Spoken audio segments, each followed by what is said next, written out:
No segundo tópico da lição desta semana, que tem por título Venha, raciocinemos juntos, nesse segundo tópico nós vamos entender por que é necessário um conserto.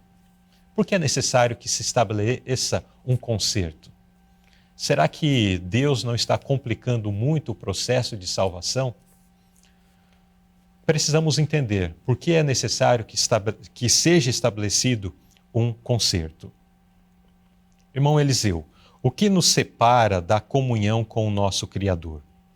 E o que nós merecemos por conta desta condição? O que nos separa da nossa comunhão com Cristo, de forma bem resumida, é o pecado, né? O texto diz que as vossas iniquidades fazem transgressão entre vós e o vosso Deus. Fazem separação. Fazem uma separação. Então, é o pecado que gera essa divisão, que separa o ser humano, né? Agora, o que merecemos? O que merecemos, na verdade, é a morte, né? Então, o texto diz aqui que, Gênesis 2,17, mas a árvore da ciência do bem e do mal, dela não comerás, porque no dia em que dela comerdes, certamente morrerás. Deus avisou Adão, Deus avisou Eva, e eles estavam cientes que a transgressão levaria-os à morte. A recompensa, o salário seria a morte. E esta forma de compreensão, ela é repetida por Paulo em Romanos capítulo 6, 23, porque o salário do pecado é a morte, mas o dom gratuito de Deus é a vida eterna por Cristo Jesus, nosso Senhor. A notinha traz algo interessante, Luzilei, quando fala que a transgressão de Adão e Eva colocou o mundo inteiro sobre sentença de morte. Então, o salário do pecado é esse. O que o ser humano merece é a morte, é a destruição eterna. É isso que o ser humano merece. Mas no céu ouviu-se a voz a dizer, achei um resgate. Por isso o texto de Romanos ele apresenta que o salário do pecado é a morte, mas o dom gratuito de Deus é a vida eterna. Ou seja, é um dom que você não merece. É um dom que você não tem por que bater no peito e dizer eu mereço a vida eterna. Você pecou, nós pecamos. O que a gente merece é a morte. Agora, se temos uma vida eterna para receber, não é mérito nosso.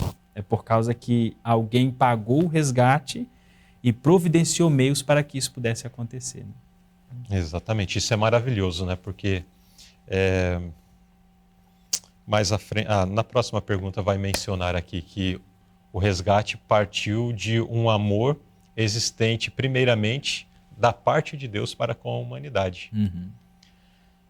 E mesmo esse amor sendo revelado primeiramente da parte de Deus para com a humanidade, ainda assim, aos milhões de pessoas, ou bilhões de pessoas, ainda não conseguem perceber esse amor verdadeiramente, né? E muitas vezes chegam para Deus e reclamam os problemas que passam nessa vida. Senhor, mas por que estou passando por isso? Aqueles que acreditam em Deus, né? Por que tal situação está acontecendo na minha vida?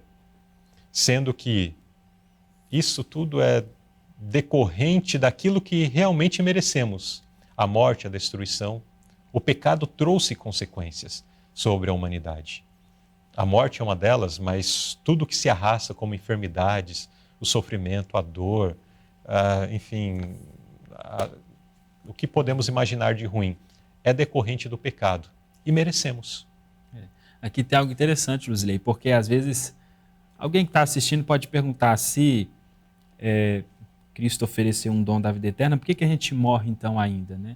A gente precisa entender que nós temos a oportunidade de, mesmo ao morrer, de ressuscitarmos para viver com Cristo. Exato. Se não fosse o sacrifício de Cristo, a morte seria eterna, a destruição seria eterna, né? Então, essa morte nessa vida, ela é até considerada um sono, porque haverá um momento em que todos se levantarão do pó para receber a recompensa de acordo com as suas obras.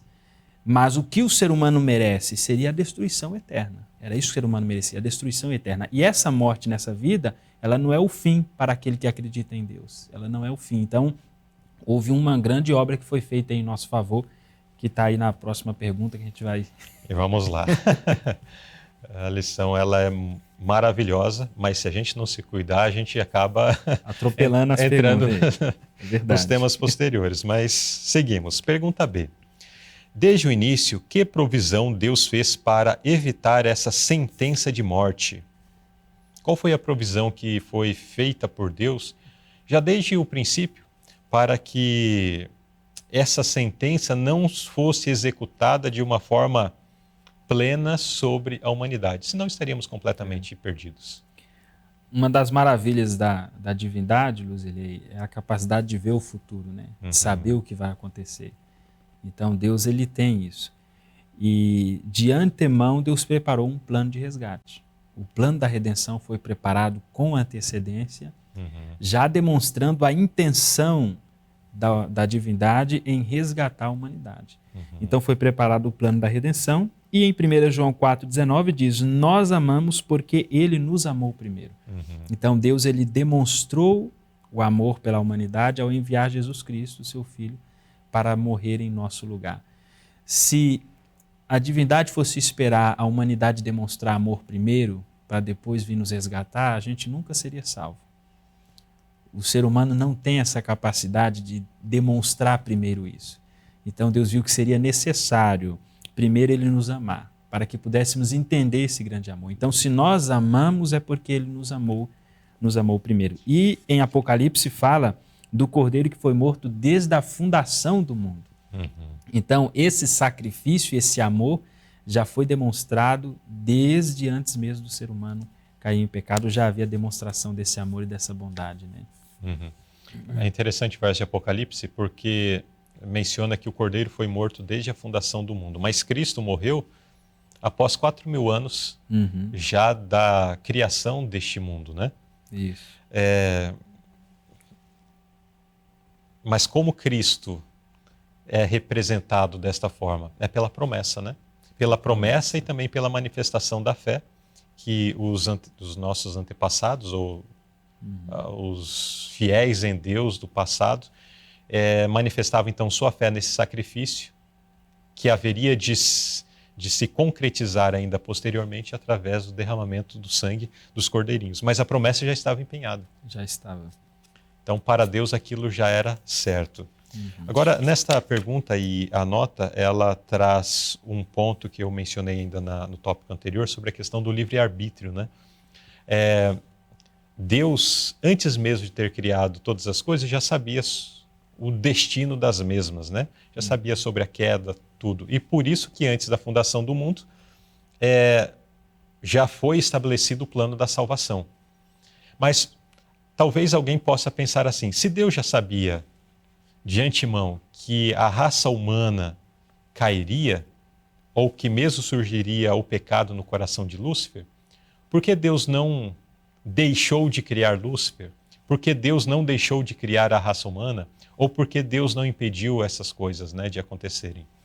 Veja que o fato de Deus perceber ou ver algo que acontecerá no futuro não o impede de executar a si mesmo.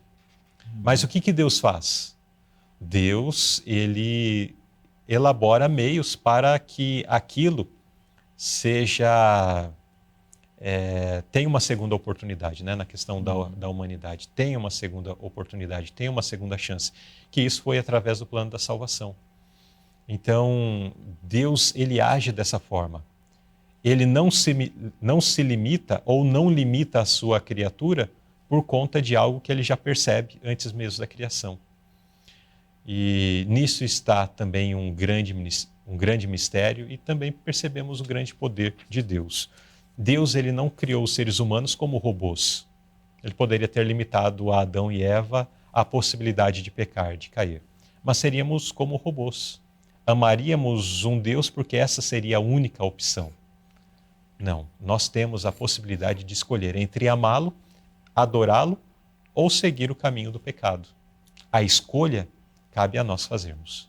E a pergunta que fica, né, que escolha você está fazendo hoje? E nesse ponto aí que o irmão comentou, irmão Luzilei, até então o universo em si, os seres criados e os outros mundos não tinham consciência do que era o mal, né? Do que era o pecado.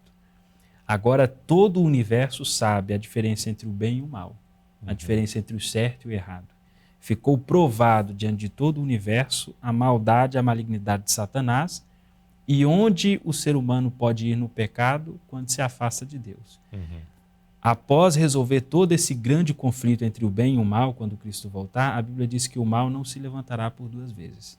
Para sempre, por toda a eternidade, nunca haverá mais alguém que vai se levantar para favorecer aquilo que é errado, o pecado ou o egoísmo, porque já ficou provado para o mundo inteiro a malignidade do pecado e como isso destrói a humanidade. Então, de certa forma, essa obra de Cristo em nos resgatar e, ao mesmo tempo, em permitir Satanás ir com seus intuitos e seus planos, demonstra o amor de Deus e, ao mesmo tempo, tira todas as dúvidas que poderia existir na mente de qualquer ser criado no universo. Porque Satanás lançou dúvida dizendo que Deus era tirano, Deus era injusto, que as obrigações que Deus havia estabelecido, a sua lei, né, a sua norma, eram rígidas ou desnecessárias, e que ele, Lúcifer, estabeleceria um governo diferente. Então nós temos neste mundo a prova, né, das consequências do governo de Lúcifer. Maldade, destruição, aquilo que percebemos ao redor. E a consequência final ainda foi quando Lúcifer conseguiu levar o Filho de Deus à cruz do Calvário. Aí ficou claro diante de todo o universo de que não existe limites para o pecado, né? Ele tem mesmo se acha no direito, não seria bem essa expressão, mas como consequência final levou o próprio Criador a sofrer a morte, né? Quão mal, quão terrível é o pecado. Então, nesse segundo tópico, nós vimos aí sobre a questão da necessidade de um conserto. É necessário um conserto, pois sem estabelecermos um conserto com Deus, estaríamos perdidos. Teríamos que dar conta daquilo que fizemos ao longo da nossa vida. E o que fizemos ao longo da nossa vida? Pecamos. O salário do pecado é a morte. Então, sem um conserto, estamos condenados. E é quando nós aceitamos e estabelecemos um conserto com Deus, pelo sangue de Jesus Cristo, então nós temos a esperança da vida eterna.